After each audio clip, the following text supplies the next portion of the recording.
আসসালামু আলাইকুম রহমতুল্লাহ বরকাতু। আলহামদুলিল্লাহ ওয়াসসালাতু ওয়াসসালামু আলা রাসূলিল্লাহ ওয়া আলা আলিহি ওয়া আসহাবিহি ওয়া মান তাবিআ বিহুদা আম্মা বা'দ। সুপ্রিয় দর্শক শ্রোতা ভাই বোন, আজ আমরা কথা বলবো বহুল প্রচলিত একটি উক্তি প্রসঙ্গে, যে উক্তিটি অনেকেই বলে থাকেন, সোশ্যাল মিডিয়াতে আমরা দেখে থাকি, আর সেটি হলো ভাগ্য বলতে কোনো কিছু নেই, মানুষের কর্মই তার ভাগ্য ঠিক করে দেয়। এই উক্তিটি, এই কথাটি শুনতে বেশ মনে হচ্ছে আকর্ষণীয় এবং মুখরোচক, অথচ এটি বাস্তবতা বিবর্জিত এবং অযৌক্তিক এবং একই সঙ্গে ইসলামী শরিয়ার দৃষ্টিকোণ থেকে একজন ঈমানদারের ঈমানকে ধ্বংস করে দেওয়ার মতো কথা। অযৌক্তিক এবং অবাস্তব এই জন্য যে মানুষের কর্মই তার ভাগ্যকে ঠিক করে দেয়, এটি অসত্য কথা আমরা জানি।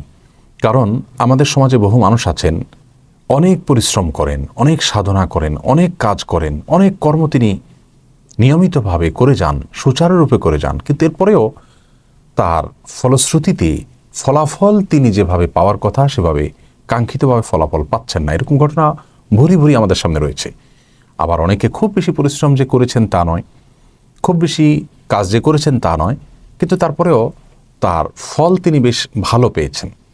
তাহলে কর্মই যদি ভাগ্য ঠিক করে দেয়, তাহলে যতজন কাজ করছেন সবাই তো ফলাফল ভালো পাওয়ার কথা, অথচ আমরা দেখছি যে কর্ম সঠিকভাবে করার পরে অনেকে ফলাফল কাঙ্ক্ষিতভাবে পাচ্ছেন না। বোঝা গেল কর্মই আমাদের ভাগ্য ঠিক করে দেয়, এটা অযৌক্তিক কথা এবং অবাস্তব কথা, অসত্য কথা।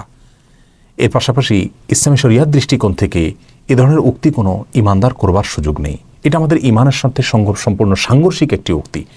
রাসূল করিম সাল্লাল্লাহু আলাইহি সাল্লাম ঈমানের যে রোকন বা পিলার এর কথা আমাদেরকে বলেছেন, তার মধ্য থেকে অত্যন্ত গুরুত্বের সাথে পৃথকভাবে তাকদীরের প্রতি বিশ্বাসের বিষয়টিকে উল্লেখ করেছেন। তিনি বলেছেন, ওয়া তু'মিনু বিল কদরি খাইরিহি ওয়া শাররিহি মিনাল্লাহি তাআলা, অর্থাৎ তোমাকে ঈমানদার হওয়ার জন্য যেই কথাগুলোর প্রতি, যে বিষয়গুলোর প্রতি বিশ্বাস স্থাপন করতে হবে অন্তরে, সেই বিষয়গুলোর মধ্যে থেকে একটি হলো তুমি বিশেষভাবে বিশ্বাস করতে হবে যে ভাগ্য, অর্থাৎ আমার ভালো এবং মন্দ সব কিছুর নির্ধারণ এটা আল্লাহ সুবহানাহু ওয়া তাআলার পক্ষ থেকে হয়ে থাকে।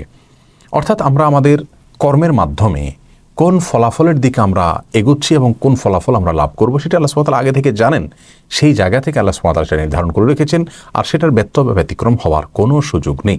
বিধায় ভাগ্য বলতে কিছু নেই, এটা বলা মানে হলো আল্লাহ সুবহানাহু ওয়া তাআলার তাকদীরকে অস্বীকার করা, আল্লাহর নির্ধারণকে অস্বীকার করা, আল্লাহর ফয়সালাকে অস্বীকার করা।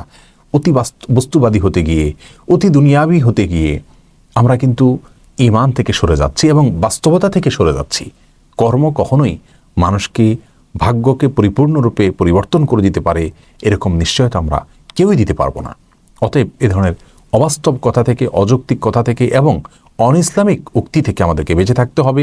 শুনতে ভালো শোনা গেলেও, মুখরোচক হলেও, আকর্ষণীয় হলেও, খুব বেশি আধুনিক এবং আপডেটেড কথা মনে হচ্ছে, এরকম মনে হলেও সেরকম কথা আমরা বলতে পারবো না যদি কোন হাদিসের সাথে এটা সাংঘর্ষিক হয়। প্রিয় দর্শক, সহিহ মুসলিমের হাদিসে বর্ণিত হয়েছে, রাসূল করিম সাল্লাল্লাহু আলাইহি সাল্লাম বলেছেন যে আল্লাহ সুবহানাহু ওয়া তাআলা নবমণ্ডল এবং ভূমণ্ডল সৃষ্টি করারও 50,000 বছর আগে প্রত্যেকটা বস্তুর বিষয়ে নির্ধারণ তিনি করে রেখেছেন, তাকদীর তিনি চূড়ান্ত করে রেখেছেন, ভাগ্য তিনি লিখে রেখেছেন। আল্লাহ সুবহানাহু ওয়া তাআলা ভাগ্য লিখে রেখেছেন নবমণ্ডল ভূমণ্ডল সৃষ্টি করারও 50,000 বছর আগে আল্লাহ ভাগ্য লিখে রেখেছেন। কোরআনে কারীমের সূরা আর-রা'দের 8 নম্বর আয়াতেও আল্লাহ সুবহানাহু ওয়া তাআলা এমনটি বলেছেন। আল্লাহ বলেছেন, ওয়া কুল্লু শাইইন ইনদাহু বিমিকদার, আর প্রতিটা বিষয় আল্লাহ সুবহানাহু ওয়া তাআলার কাছে নির্ধারিত। অর্থাৎ প্রত্যেকটা বস্তু আল্লাহ সুবহানাহু ওয়া তাআলার কাছে, প্রতিটা কি হবে না হবে, ভালো মন্দ সবকিছু আল্লাহ সুবহানাহু ওয়া তাআলার কাছে আগে থেকে নির্ধারিত। বিধায় কাজা এবং কদর, তাকদীর এবং ভাগ্যকে অবিশ্বাস করলে ঈমান থাকবে না। আমাদেরকে কোন অবস্থায় এ ধরনের উক্তি করা যাবে না যে ভাগ্য বলতে কিছু নাই, কর্ম আমাদের সবকিছু ঠিক করে দিবে। আল্লাহ তাআলা আমাদের সকলকে এ ধরনের কুফরি এবং ঈমানকে ধ্বংস করে দেয় এ ধরনের উক্তি, অবাস্তব উক্তি থেকে হেফাজতে রাখুন। এমন কথা বলবো না যার ফলে আমরা ঈমান হারা হয়ে যাই।